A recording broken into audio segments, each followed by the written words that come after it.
umaga sa inyong lahat guys, no? Kagigising ko lang ngayong umaga na to at tulog pa ang aming mga kapitbahay.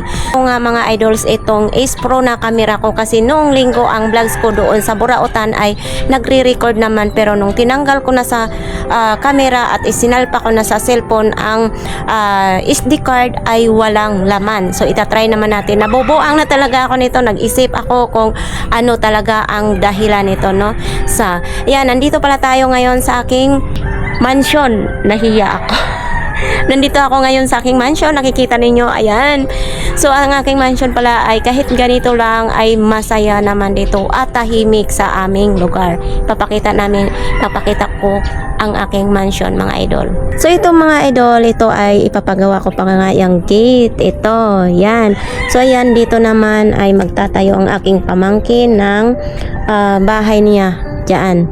Tapos, ito yung e-bike nila, oh. Ginagamit yan ang e-bike pag nagsasamba sila or naghahatid ng mga estudyante ng aking mga pamangkin. Syempre nilabas ko na rin ang basura kasi bukas kukuhaan na, no? Kukuha na bukas ang mga basurero. So ito ang aking garden, ito yung ginagawa ko pag wala akong vlog sa labas.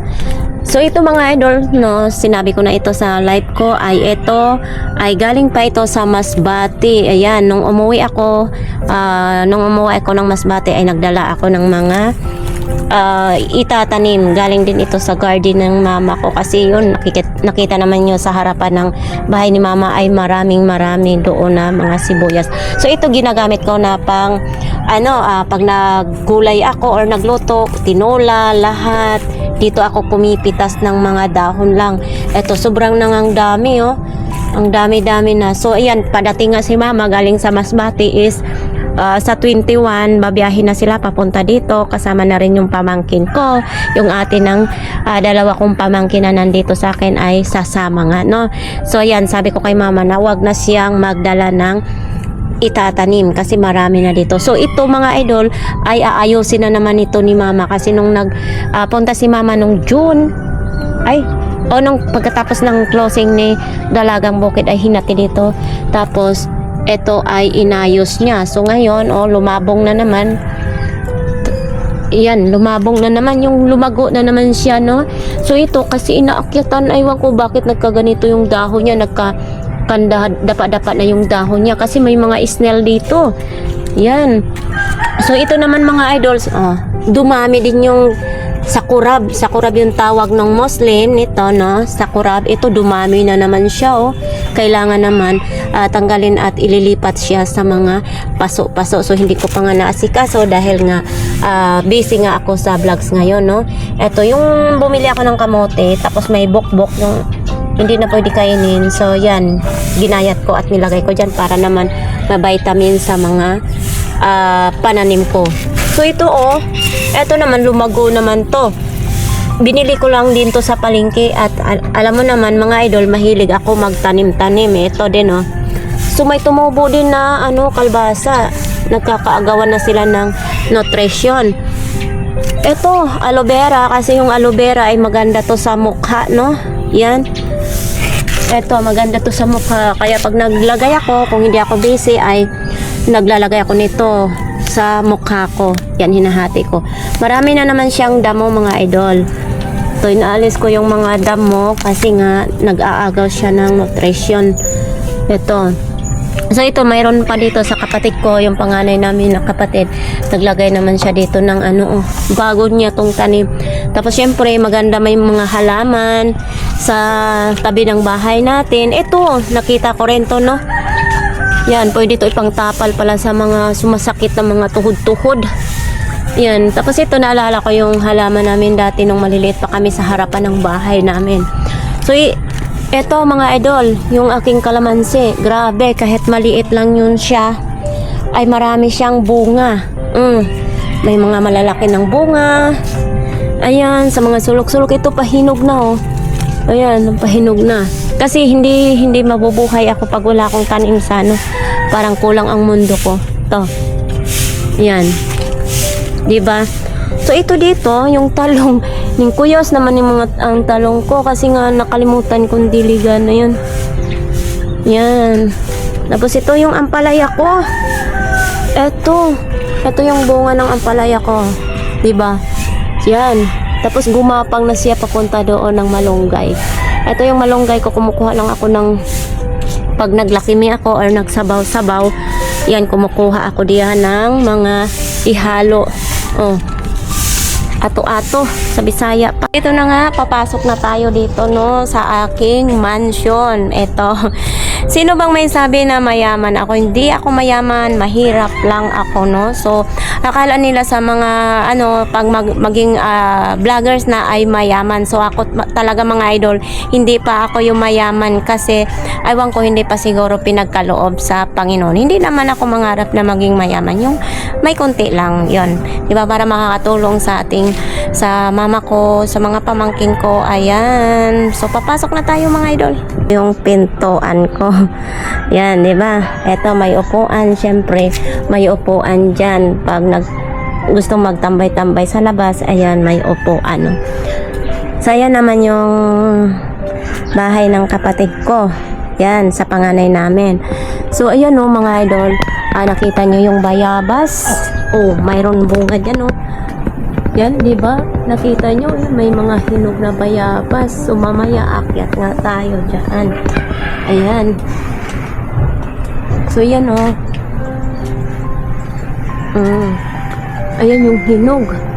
Daming hinog. Maraming bunga ng bayabas. Ayan. Yan o. Tapos, ayan naman yung halaman ng kapatid ko. Na tayo. Dito, mayroon pa ditong mga halaman, mga idol. Oh, mayroon pa ditong halaman sa mga gilid. So, ayan na nga, mga idol, pagpasok pa lang, eto na ang bubungad sa inyo. Yan, ito yung bahay ko, no? Ito yun. Ito yung nabili ko sa Borautan na relo. Tapos, ito din, ha? Oh, sa mga nagsabi, ay sana bumili naman ako. Ito naman ay nabili ko na 50 pesos lang yan. Lagayan ng picture. Tapos ito yung pangpaswerte ko dito. Ganyan sa Borautan. Pangpaswerte baga. Yan. Tapos, yan naman yun. Tapos, ito yung antina na antik na mga idol, oh. Pero sa sawa ng Panginoon ay isa lang ang nakikita, no? Sa YouTube lang din. Tapos ito yung wifi ko. Yan yung wifi. Ito naman, nabili ko rin yan ng 150 sa Borautan. Ito, 20 pesos lang yan. Tapos ito naman, nung binigay yan sa akin nung linggo ni Kuya. Angel. Siyempre, mayroon ding sardinas. Pag walang ulam, ayan ang kakainin, iuulam. Pag hindi makabili ng isda pala. Hindi makabili ng isda, ayan, sardinas ang bubuksan. Tapos ito mahilig ako sa mga angels, oh. Tapos ito, binigay ito ni Kuya Pong. Yan, binigay ni Kuya Pong. Tapos ito naman yung saingan ko, ha. Aray ko, mainit. Sinagsasaing na nga ako. Tapos dito, ayan, kanin. Eto, oh, talong at saka itlog na may tukwa. Oh, mga kawali ko. Eto na pala nabili ko sa Borautan. Ito sobrang ganda mga idol, ha. Nabili ko lang to ng 70 sa Borautan. Tapos ito 50 pesos, oh. Lagayan ko yan kasi nagpadala ako ng tuba kay mama. Yan, lagayan ko yan. Tapos doon yung mga kaldero. Initan ng tubig. Ito. Kasi dito yung tubigan ko.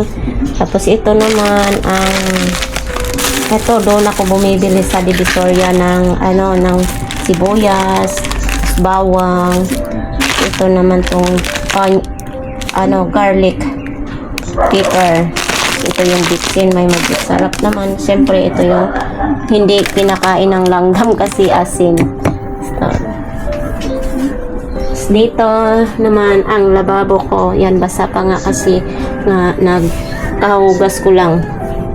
Ito yung sabon ko. Pag Tapos dito, pag naghugas ka ng plato, natatanaw ko yung bayabas. Parang probinsya style lang, no?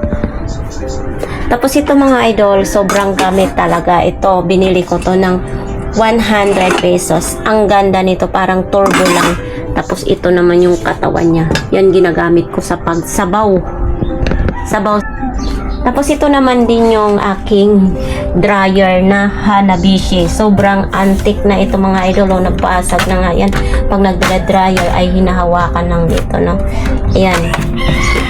Pero matibay ito. Ano pala ito? Bigay ito ni Kuya Ben sa asawa ng kapatid ko. Kasi unang aayos siya ng mga TV. Ito kahit ano, electrician kasi siya. Tapos ayan naman. Di ba? Sobra ng pagka-antique. Ganun lang siya kalaki. Kaliit. Ganun lang. Tapos ito naman yung ano niya. Wala na kasing sabitan. Ito. Dito po yung sinasabit, no? Ito yan sinasabit. Pero hindi na siya nasasabit. Kasi nga, hindi na siya sumasabit. So, nakalawlaw lang. Tapos yan. Yung CR. So, yung CR namin, yan yung ipunan ng tubig. Ito. Yan. Tapos yun, nilabhan ko yung may flag pa dyan. Ganun lang. Dito rin may nakasulat dyan. Kasi minsan yung mga pamangking ko ay hindi sinisara. Diba? Tapos yun yung kwarto ng ni Dalagang Bukay. Tapos yun sa kapatid niya, yun yung kwarto, no? Yung tsinelas nila. Tapos ito naman, ito yung lulutuin namin. Ito yung isasalad namin pag nandito na si Mama. Ito kay sa pamangkin ko rin to. Siguro bigay to sa kanya. Pinamaskuhan niya. Ito. Tapos may kaong pa. Ito din yun. Yan. Ito yung kalendar. Mas maganda yung mayroong buwan. Ito. May buwan. Ito yung relo ko din. Nakalagay lang dyan kasi nagugas ko ng plato. Yung ref. Oh. Ito lang yung wala pang laman ang ref ko.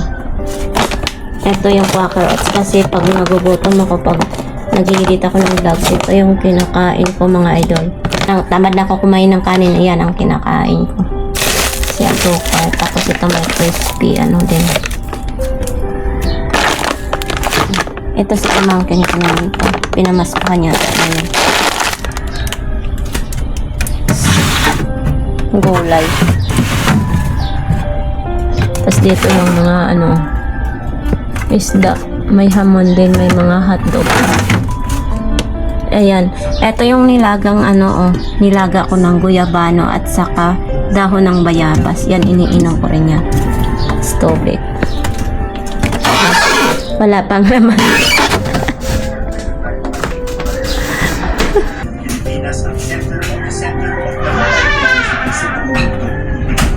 Dito matatagpuan ang pinakamaraming Tapos ito, antigo din yung upuan ko. So dito ako muupo at pinapatong ko yung paa ko. Ayan. So mayroong ito mga idol, tuyo. Ayan. Ng tuyo. Tapos itong spaghetti nga lang dyan. Alagay ng spaghetti. Mga idol, magluluto na nga ako ng almusal. Almusal, lalagyan natin ng bawang, ang itlog.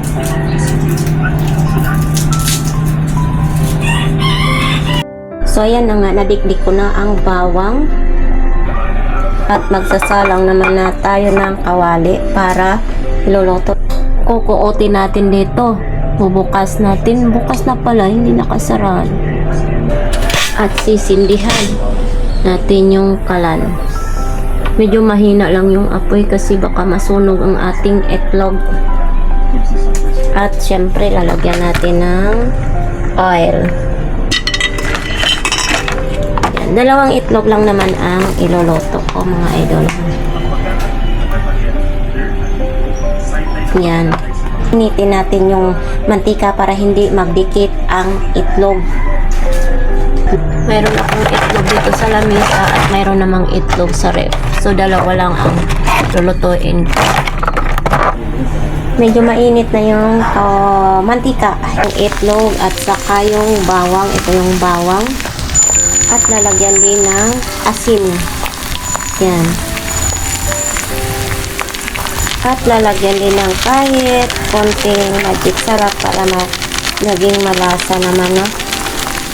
Yung ating itlog.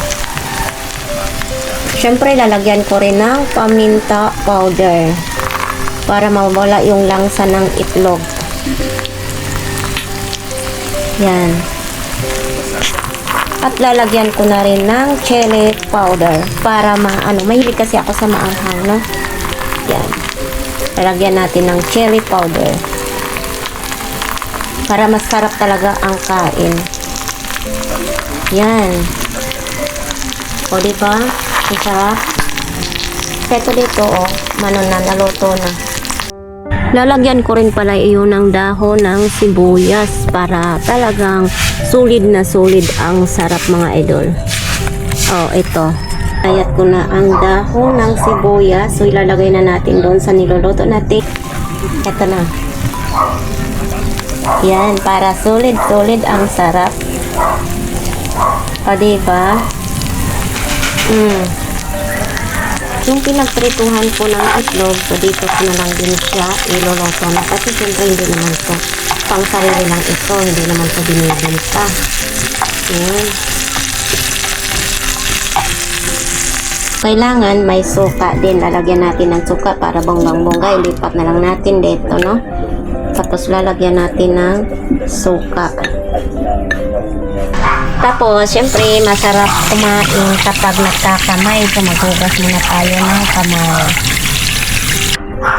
So, ayan na nga mga idol. Kain na tayo ninyo. Ito, sarap po. O, diba? So, masarap talaga magkain. Para lang sarap. Itong unahin natin dito. Ito, kailangan tulungan ng matanda ang higanteng isda ang posible na may benta ng mahigit 17,000 piso. Sarap. Sarap talaga pag sarili mo mong luto.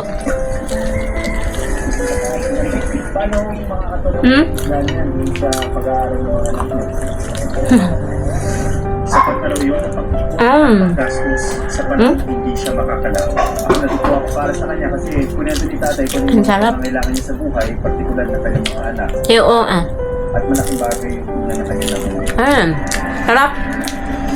Masim yung suka. Pinalikan ko mahirap pa rin ang tuna sa kanila. Wala pa rin silang huli. Kaya plano nilang lumayo pa sa pag-asang sila makadi ng karagatan sila. Yan sa ating mga viewers dyan, ha? Maraming salamat na patuloy niyo akong sinusubaybayan Sa pag-aaral ng Bureau, sa aking pagbablog. Ayan. Ang sarap. karagatan ng sarangay, isang rason ng Pilipinas, mas dumadami. Oh, Pag-isla, oh, nabulunan ako. Oh. na pwede natin sabihin nagbubuwis ng buhay para Sarap. Sarap talaga yung bawang. Masarap yung bawang kasi iwas high blood to. Maganda to sa atin. Pangkalusugan.